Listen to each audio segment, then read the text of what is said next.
Alright, this is Chapter 6 in AP Stat. We are in Unit 1, still just going over some practice problems, as many of them as I can possibly get into to see. And this is on rivets, and it says, again, sorry, before we kind of get started with this, we are focusing now on mainly the normal distribution. They're looking at the empirical rule more than anything with these problems. But it says, again, please pause videos, stop in there to write stuff down as we go. I'm trying to get through as much as I possibly can in a pretty good description as fast as possible. So, a company that manufactures rivets believes that the shear strength in pounds is a normal model.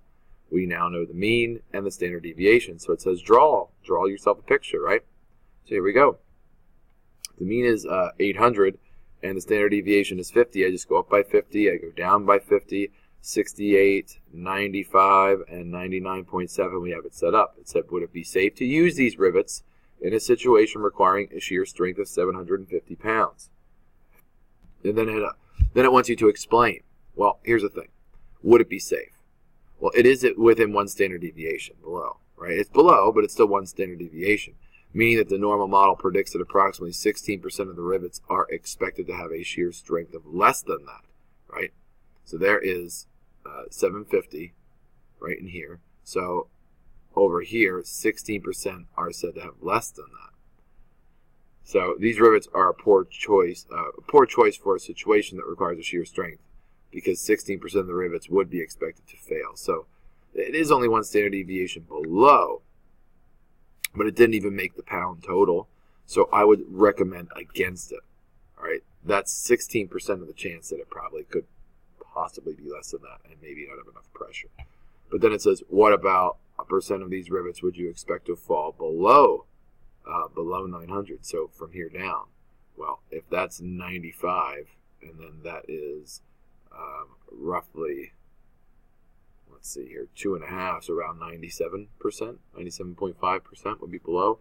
Then rivets are used in a variety of applications with varying shear strengths. What is the maximum shear strength for which you would feel comfortable approving this company's rivets, and explain why? Well, in order to make the probability of failure very small, these rivets should only be used for applications that require shear strength several standard deviations below the mean, probably farther than 3. Okay, the chance of failure is worse than, if I go down here, maybe 3 standard deviations. For example, if we require a shear strength of 550 pounds, 5 standard deviations below the mean, the chance of one of those bolts failing is approximately 1 in a million. It's not going to happen, right? So the higher up we get with the strength that we need, the more possibility it has for failure. So the lower we get with the strength that is required, the more likelihood that it will succeed is the point that they're getting at. Looking at this, 53 men qualified for the men's alpine downhill race. All right, the gold medal winner finished in 1 minute, 48.8 seconds. All right, so the point is, all competitors' times are listed in seconds. So I have them all listed. Okay, it says the mean time was 113.2 seconds with a standard deviation of 3.24. If the normal model is appropriate, what percent of times would be less than 109.78? So, all right, we got to set up first our picture. So to set up our picture, if I take this, right, downhill times, and that's the mean, and I subtract 3.24, I get 1 standard deviation below right away. All right, so it says that's 1 standard deviation below the mean. If the normal model is appropriate, then 16% of the time should be below 99.7 seconds, right? Because what it's asking is, in the normal model is appropriate, what percentage of times would be less than that? So then that's 1 standard deviation. That's between 68.8, but I only want what's beneath that. So then you can take whatever's left over, cut it in half, and that would be below it. That's why it says if that is 1 standard deviation below the mean, all right, if the normal model is appropriate, 16% of the times should be below 99.7 seconds. If we continue down, right, 1 minus 3.24, that's 2 standard deviations, is at 1 06.54 minus 3.24 again. That's 3 standard deviations. So if I keep going down, you can see that the farther we get, the more likelihood that that's not in between there. But still pretty good gist with it. Only 2 out of the 53 times are below the 109.78. So if you were to look at all of these, which you could put in a calculator and then go to sort and sort them to make it easier for you, if they aren't in order for you, but it looks, for the most part, if you read them this way, they are. That the 109.78, there's 109.82, there's only 2, like it says, out of the 53 that would even possibly fit. So you just divide them to find the answer, which is about only 3.8%. So it says, what is the actual percent of times less than that? And then it says, why do you think the 2 percentages don't agree with each other? Right?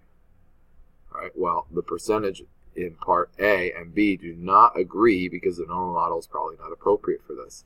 So if you're looking at this and you're trying to guess whether you think this is normal or not, without doing a graph, a histogram, or the normal probability plot to see, you would notice that there's a large discrepancy between, well, there's only 2 that are beneath that. That percentage is not even close to what we said that it should be below there. So it says the histogram of these downhill times is skewed to the right. If you were to look at it and look at all the times, all right, and the number of skiers that have that, it's definitely skewed to the right, which means I would not be able to do this. That's the point of taking your data before. If they tell you that it's normal, that's different. If they do not tell you it's normal, you have to figure out if you can even use a normal model in the first place, which is the whole point of this problem. For you to realize it's not normal, you should notice there's a difference between me trying to set up the normal model and it not working. Take a look here. It says NFL data from the 2006 football season reported the number of yards gained by each of the league's 167 wide receivers, right? And it's definitely skewed to the right. All right, the mean is 435 yards, the standard deviation of 384 yards. According to the normal model, what percent of the receivers would you expect to gain fewer yards than 2 standard deviations? So, according to the normal model, right, if that's the case, it says, what percentage would you gain fewer yards than 2 standard deviations? All right, so if the mean is this, 435, minus 1 standard deviation, which is 384, I'm already down to 51 yards. Minus 384 yards again, I'm already in the negative. All right, and for these data, what does the mean look like? Well, the mean looks like it's probably farther out than 435. It looks like it's getting skewed more in that direction. But approximately 2.5% of the receivers are expected to gain fewer yards than 2 standard deviations. That's the expectation, right? Fewer than 2. Because everything within 2 is 95, so they're saying, okay, well, 2.5% of them. If I even type in and follow the pattern here, like I said, 2 standard deviations away is in the negatives. Negative 333 yards, it doesn't even make sense. Like the normal model wouldn't hold true. If I did the normal model, it's saying that roughly 2.5% of them should be there.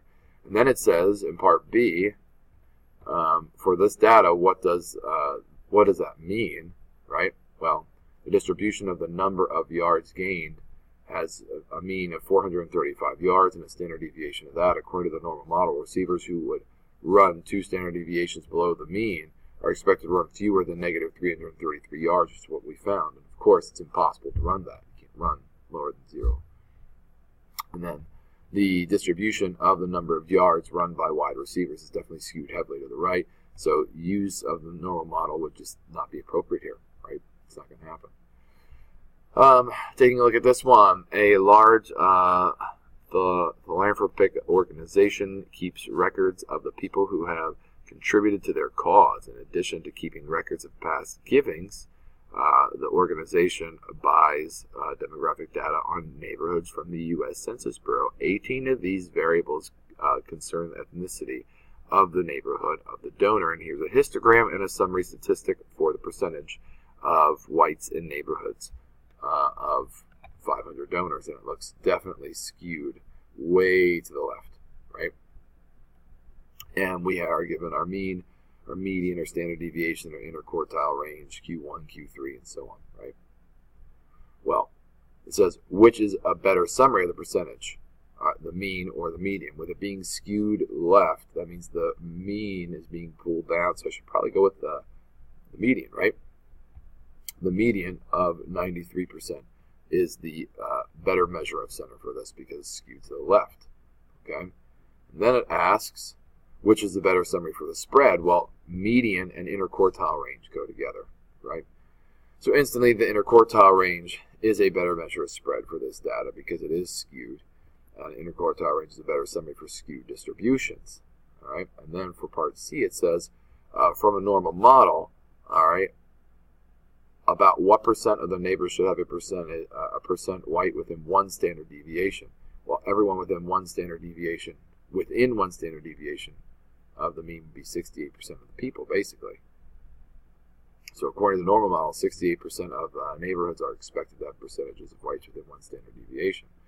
And then part D says what percentage of neighborhoods actually have a percent white within one standard deviation of the mean, right? So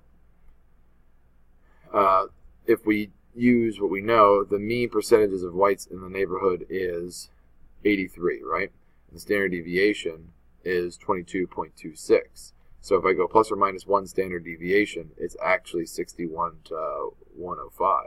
Estimating from the graph, more than 80% of the neighbors have a percentage of whites greater than 61, right? I mean, like just looking at the graph here, there's roughly 60-ish. So, I mean, almost all the data is coming from over there. So, so it would make sense is the point. And then part E says, explain the discrepancy between C and D. And the distribution of percentages of whites in the neighbors is strongly skewed to the left. The normal distribution is not appropriate. Therefore, the discrepancy it's wrong because you shouldn't be using anything normal distribution-wise for those problems.